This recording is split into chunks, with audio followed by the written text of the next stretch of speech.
Today we will be multiplying rational expressions. So our first example, we have this problem, a to the fourth power b squared over 3ac times 24c over b to the sixth.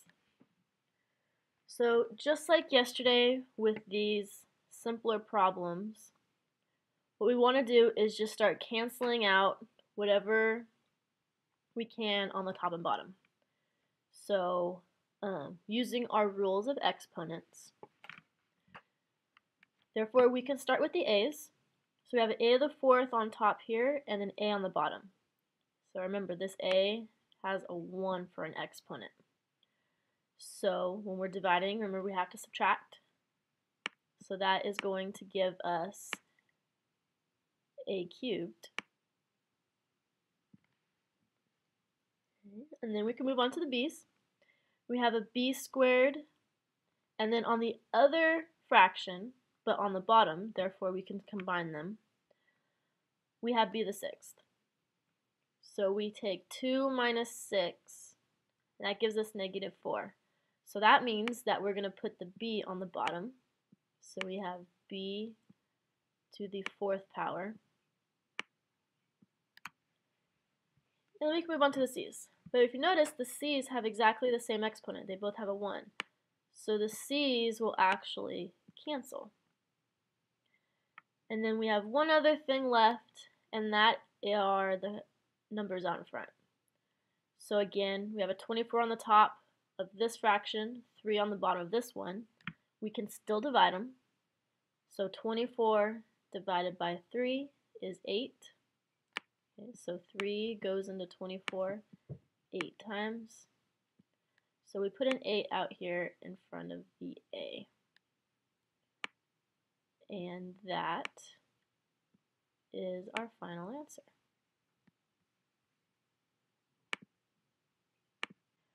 Okay. The other type of problem you're going to be seeing today are the type of multiplication problems where you will have to factor several pieces of the problem.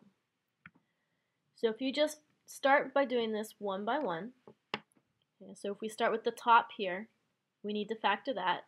What we're doing is looking for numbers that multiply to 2 and add to 3. Okay, so those numbers would be 2 and 1.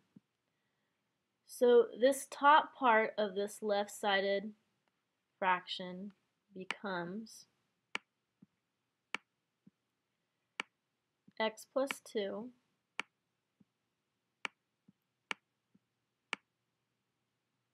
times x plus 1.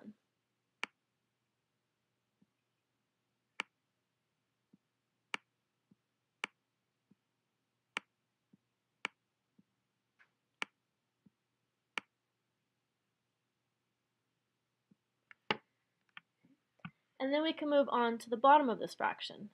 So we are looking for numbers that multiply to negative 8 and add to negative 2. So those two numbers would be negative 4 and 2. Because negative 4 times 2 is negative 8. Negative 4 plus 2 is negative 2. So those are the factors for the bottom. So you can write that x minus 4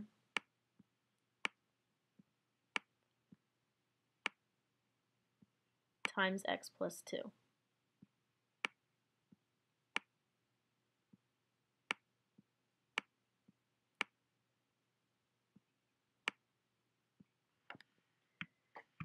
Okay. And then we will also have to factor the right-handed side. But if you notice on the right, we don't have x squares like we do over here. So what we're going to be doing for the top is just finding the GCF. So the GCF of this top part of the fraction here is 3. So we take out a 3, and in parentheses we put what is left. So what is left would be x minus 4. Because what we're actually doing when we take out this 3 is dividing both of these terms by 3.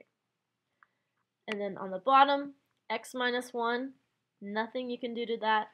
There's no GCF besides 1, and it's basically already factored. So that bottom part is x minus 1. So now that we have everything factored, we can look at the top and bottom of both fractions and see if there's anything that's exactly the same that we can cancel. So if we first look at this left fraction, it should be obvious that x plus 2 needs to be canceled. So x plus 2, and again that makes 1. But remember, we can look at the other fraction too and combine it with the left side. So still looking at the top and the bottom, x minus 4 can be canceled because we have x minus 4 on the top here and x minus 4 on the bottom of the other fraction. And so remember, we're canceling out whatever is exactly the same on the top and bottom.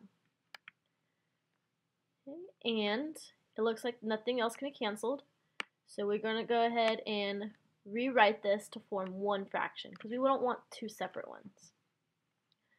So we usually put the number that's completely alone first. So we have 3 out in front, and then we can go ahead and write this x plus 1 next to it, still in parentheses.